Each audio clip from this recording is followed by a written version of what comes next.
আধিপত্য বিস্তার দ্বন্দ্বে হত্যা করা হয় তালিকাভুক্ত শীর্ষ সন্ত্রাসী টিটনকে। গরুরহাটের ইজারা নিয়ে দ্বন্দ্বে হত্যা কিনা তা তদন্ত করে দেখছে পুলিশ। টিটনকে গুলি করে হত্যায় 4 জনের নাম উল্লেখ সহ অজ্ঞাতনামা আরও 5 থেকে 7 জনকে আসামি করে হত্যা মামলা করেছে নিহতের বড় ভাই।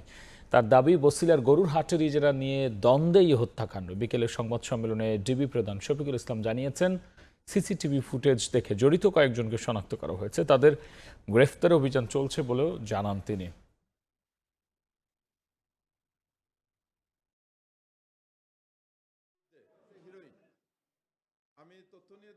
প্রাথমিকভাবে কয়েকজনকে চিহ্নিত করেছি, আমরা তাদের ব্যাপারে তথ্যপত্র সংগ্রহ করতেছি।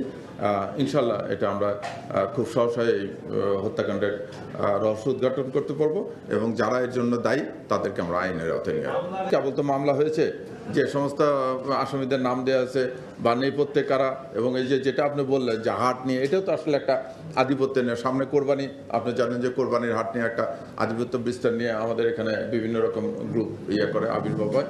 আমরা এদের ব্যাপারে খুব কঠোর অবস্থান নিয়েছি।